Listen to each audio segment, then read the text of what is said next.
जब एक जोकर देश का राजा बनता है तो पूरा देश सर्कस बन जाता है। ये कहावत एकदम सही बैठती है डोनाल्ड ट्रंप के ऊपर।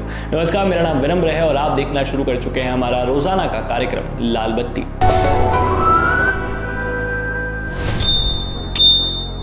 और आज के इस एपिसोड में हम बात करने वाले हैं कि किस तरीके से जेडी वैंस अपने सूट बूट के कपड़े पहनकर आसिम मुनीर से मिलने के लिए पाकिस्तान जाते हैं। यूएसए में उनकी थू होती है कि आप एक ऐसे देश में जा रहे हैं जिस देश के अंदर आपको ओसामा बिन लादेन मिलता है। वही ओसामा बिन लादेन जिसने यूएसए के अंदर सबसे बड़ा टेररिस्ट अटैक किया था।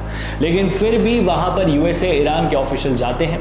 2-3 दिन के लिए पाकिस्तान को कुछ पैसा पकड़ाया जाता है जो उनके लिए 2-3 साल तक चलने के लिए काबिल होता है, और वहां पर पाकिस्तानी ऑफिशियल उस पैसा को लेते हैं और वहां पर उनके लिए सर्विसेज प्रोवाइड करना शुरू करते हैं। वो एक मीटिंग अरेंज करवाते हैं, मीडिएशन करते हैं बिटवीन ईरान एंड यूएसए, जबकि जंग तो ईरान और इजराइल के बीच में थी। लेकिन ये जंग कभी रुकने ही नहीं वाली थी, क्योंकि इस जंग को रोकने के लिए अगर सबसे मोस्ट इंपॉर्टेंट व्यक्ति उस मीटिंग में मौजूद होने चाहिए थे, वो थे बेंजामिन नेतन्याहू।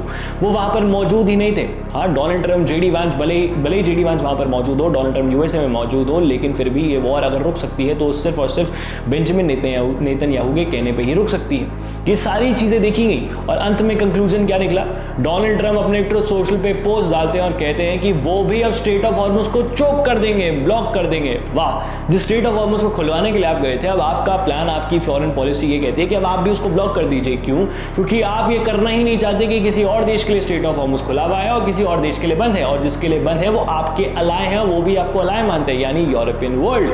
अब उनके लिए जब ये बंद है तो उन्होंने आपके ऊपर प्रेशर बनाया और अब आपकी नेवी वहां पर जाकर, यानी यूएसए की नेवी स्ट्रेट ऑफ हॉर्मुज के वहां पर जाके पूरे हॉर्मुज को चोक कर देगी। जो क्यों?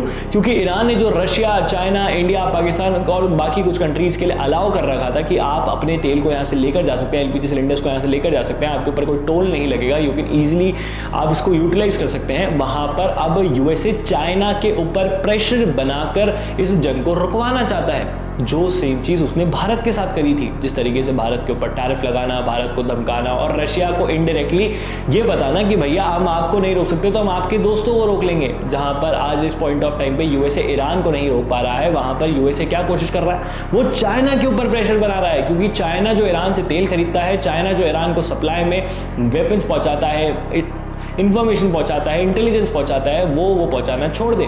और जब अगर चाइना का तेल रुक जाएगा तो कहीं ना कहीं चाइना के ऊपर प्रेशर बनेगा, चाइना की चीजें महंगी होना शुरू हो जाएगी, वहां पे जनता सरकार से सवाल पूछेगी और शायद ये जंग रुक सकती है। और फिर डोनाल्ड ट्रंप प्रेस कॉन्फ्रेंस करके अपने आजू बाजू पीट हेगसेट, जेडी वैंस, मार्को रूबियो और अपने 2-3 और चिंटू मिंटू को खड़ा करके स्पीच देंगे और खुद को क्लेम करेंगे मुझे तो नोबेल प्राइज प्राइज मिलना चाहिए।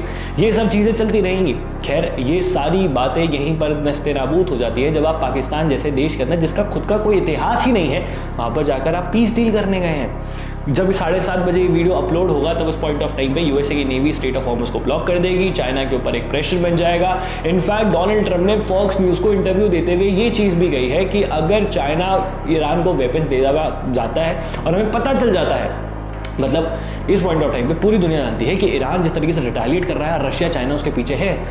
ये भी बोला जा रहा है कुछ मीडिया रिपोर्ट्स के अंदर तो कि चाइना जो है ईरान को मैन पैड्स पहुंचाने वाला है। मैन पैड्स मतलब वो रॉकेट लॉन्चर जो कंधे के ऊपर रखे जाते हैं, वो चाइना पहुंचा रहा है।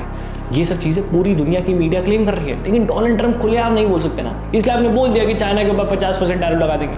जब चाइना ने आपके ऊपर टैरिफ लगा दिए थे तो आपको चाइना से टैरिफ हटाने पड़ गए थे।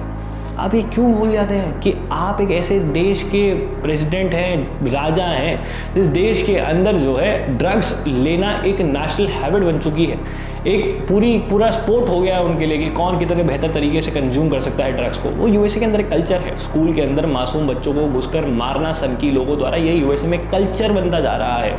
नॉर्मली गन शूटिंग एक नॉर्मल बात हो गई है यूएसए के अंदर।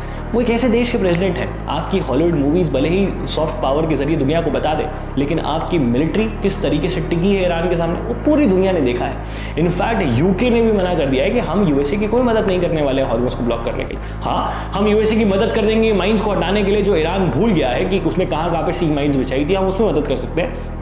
एक हाउस में मदद नहीं करेंगे। आप कौन सी माइंस हटाना चाहते हैं जब ईरान किसी शख्स को जाने ही नहीं देगा, जब आप कोई मीडिएशन कर ही नहीं पाए, क्योंकि उस मीडिएशन के अंदर इसराइल मौजूद ही नहीं था। शायद हमें एक ऐसे देश की ज़रूरत है जहाँ पर ये तीनों देश आकर यूएसए, ईरान, इसराइल बैठें और मीडिएशन करें और इस वॉर को जल्द से जल्द कंक्लूड करें, या फिर डोनाल्ड ट्रंप इस वॉर के जरिए अपने रिश्तेदारों को और पैसा कमाएंगे और फिर दुनिया का लॉस करवा के शायद एंड में खुद ही प्रेसिडेंटशिप से हट जाएंगे, जैसे जो बाइडन हट गए थे।